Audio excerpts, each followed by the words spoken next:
Hey everyone, Friday Night Frenzy is back. Feels good.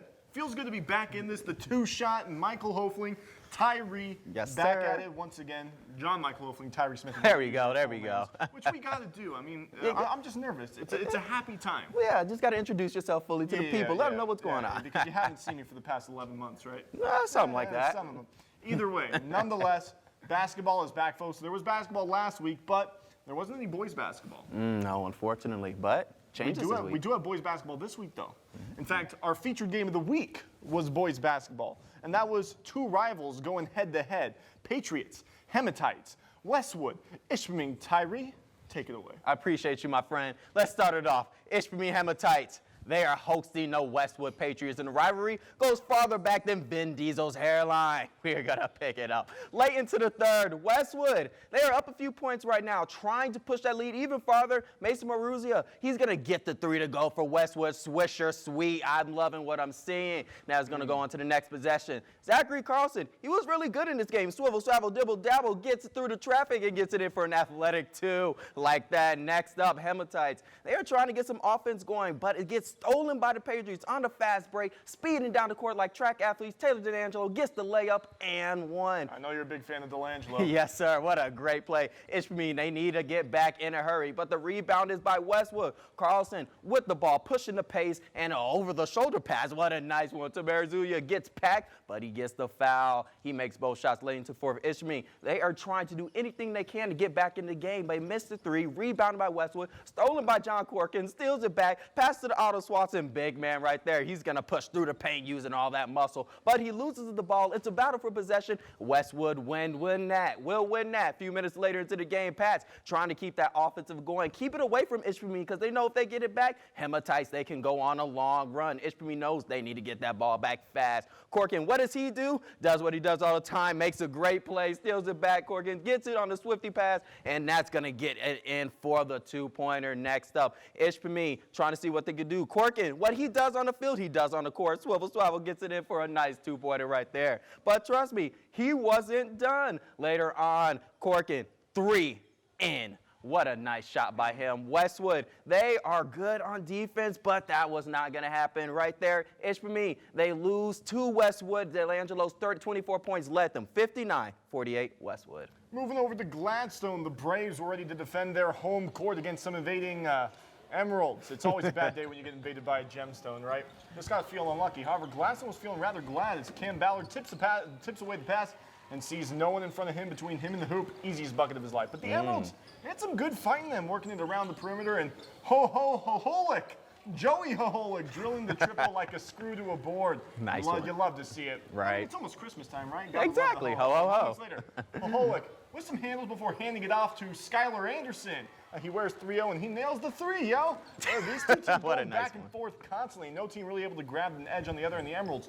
Golden from beyond the arc in this game. Mark Block got it. If only Tyree could have made shots like that in his competition with Matty Koski. All righty then. Better, even blindfolded.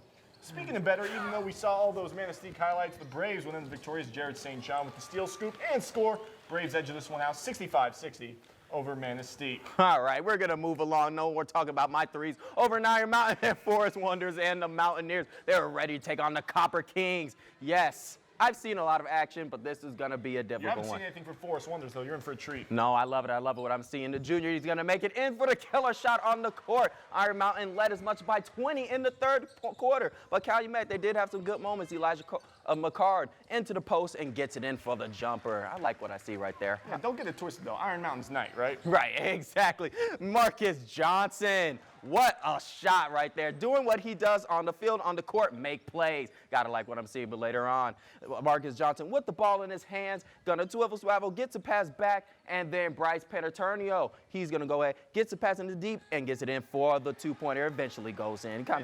Those guys' chemistry during football season was insane. I can't wait to see what they do on the court with Forest Wonders, too. I mean, look at this one right here. The one pass to the next, and that's Caleb Ivasovich-Hines. We've heard his name. All these guys we've heard of before. Exactly. For some reason, man, it's going to be great. They were in the state finals last year, and, man, I think they want to win it this time, you know? Exactly. You're going to see right there, they're passing the other teammates, gets it in for the two, and later on they win big, 73-43 over Calumet. Now, moving on some scoreboards, we got some other scores from around the UP. And one of the games was Escanaba at Kingsford. Brighton and Marquette was another one of them. The Flivers fought hard to defend their home court, but the Eskimos, every single time, they seem like a whole new animal every time the Eskimos take the field, or take the court in this situation. Early in the season, they always seem unbeatable. 83-48 the final in that one. And in Marquette, the Redmen were able to handle Brighton. Cam Karp and Drew Weibel each had 17 points for Marquette in this one. And you want to hear something crazy, Tyree? Tell me, I'm This was listening. a close game. All right. And Austin Weibel had 14 of his 17 points in the fourth quarter. Really? And talk about a clutch player, man. Gremlins traveling down to Nagani to take on the Miners, and Nagani's Alyssa Hill gets the opening tip-off, and point guard Larissa Anderson brings it down the court. She's going to give it to Morgan Carlson, who finds Chloe Norman toward the basket. Norman going to put it up, but it bounces out right to Hill, who will put it back and bank it off the glass. You can always count the bank. It's only a Friday. Bank's open on Friday. Just not Exactly. Sunday, yeah. A little later, Houghton's freshman Stella Wickstrom gets a steal and finds Ali Ronis on the fast break. Ronis tries to lay it up a little too hard, and it'll pop back out to Wickstrom, who puts it back for 2 points. Rebounding so huge in this one. Then Nagani bringing it back down the court, and Carlson gets it to Hill, who finds Norman with a little room, and that's all she needs. Draining one from downtown. Nagani would spread the ball around all game. This time Norman gets it to Hill, a little switcheroo, the 0-1-2. Long two-pointer from the tricky angle. And again, this time it's Hill to Norman. These two, peas in the pod, carrots to cake, something like that. She'd lead the Miners in scoring early on as Norman just killing it. Houghton would keep fighting through, though. Here, Molly Bugny gets the ball to Marilyn Truella, who will get it back to Bugny, making the bucket. But the Miners, they would hold on to win this one by 16, 66-50, and improve to 3-1. So far on the season. That's what I like to saw. Good job, Michael. Now we're going to move on to some more scores. This is going to be girl scores, though. The Beriga Vikings travel to Bessemer to take on the Speed Boys. And they'd win this one 68-12. They move on to 2-1 on the season so far. Now down in Harris, the Broncos were hosting North Dickinson Nordics. And it was a good game, it looks like. But North Dickinson, they would walk away with the win, Michael, 47-33. 14 points. It's closer than you think it is in basketball. Definitely. Meanwhile, taking a look at some other scores in Crystal Falls, the Trojans hung up by the hair of their chinny chin chins to defeat the Flivers by just 3, 42-39. Mercedes Simmons just recently signed to Finlandia University for Forest Park. She had 15 points, 20 rebounds, 8 steals, and 6 blocks. That's almost a quadruple double, folks. Yeah, she was that good. And meanwhile, in Sheboygan, Rudyard unable to hand them an L, 46-53, the final in that one. We got more scores.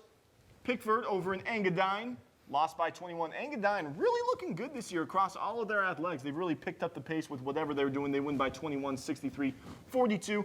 And Sault Ste. Marie taking it to the Eskimos. The guys won for Escanaba, but the gals, not as much luck. The Blue Devils handled the Eskimos 63-56.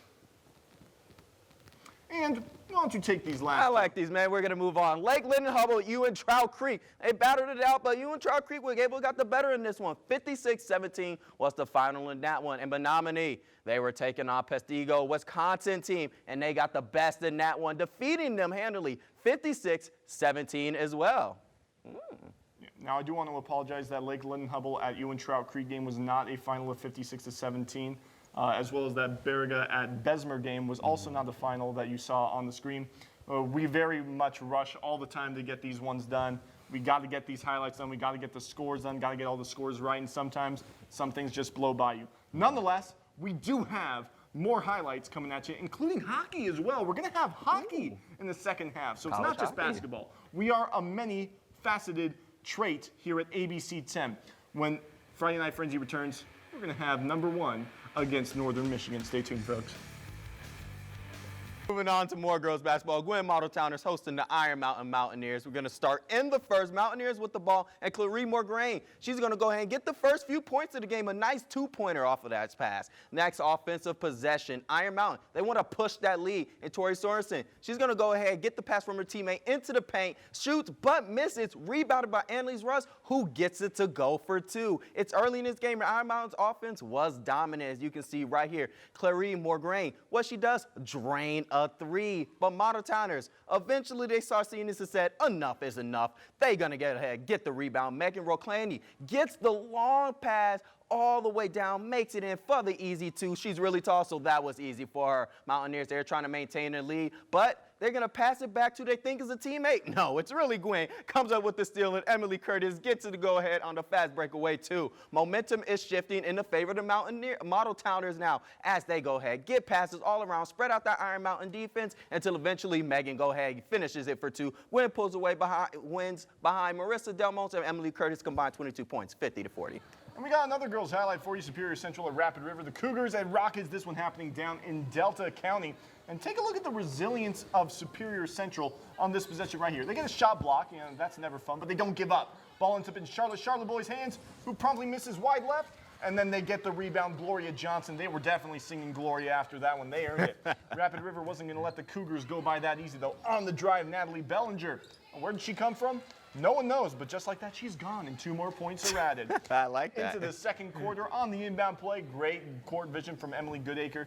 Able to get it to the driving Cecilia Pylon. And when you score on just one pass, you're going to make your coach smile, right? Exactly. Absolutely. But Superior Central, they had some inbound shenanigans as well. Right there, one pass. The Hezzy, Madeline Tyner, that falls 2 points SC. While each team had their moments, this was Rapid River's game through and through. More just happened to go right for them, it seems. Cecilia Pylon with the steal and the score the other way. She was great in this one as the Rockets win 54-33. And taking a look at some more girls basketball scores, Republic of Michigami unable to defeat Mid-Penn. The team from Rock wins 62-28, and Stevenson handles the Wolves 57-51. We got some, but now we got a little more scores. Marquette and Traverse City Central. Marquette was able to pull away and win the victory, 44-38, and then Wakefield Marinesso and Watersmeet, they battered it out, but Wakefield able to pull away as well into the fourth quarter, late and won, 51-40. I like what Marquette's doing out there. Meanwhile, St. Ignace able to bury Newberry, 71-26, and Munising at Stevenson. Not much to say there. The Mustangs win 59-38. Let's get into hockey, shall we? Definitely. Do it, Michael. Hockey? All right, I'll do it.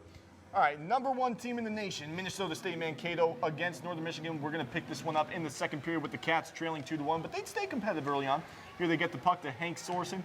Gets a good shot, but deflected and out in front. And again, with the pressure, Riley Yaremko getting a shot off, and this one's going to get batted away as well by goalie Dryden McKay, and he had a day. The Cats keep possession of it, though. This time it's Tanner Vicio who takes the shot, almost makes it in, but just wide. Same shift. Yaremko making a great play to keep the puck down, but not much that could happen there. This was really the story of the game. Just McKay in goal, stopping absolutely everything that came their way. There were good opportunities for Northern Michigan, but they couldn't really pull anything away. Meanwhile, the Mavericks, they did make the most of their situations.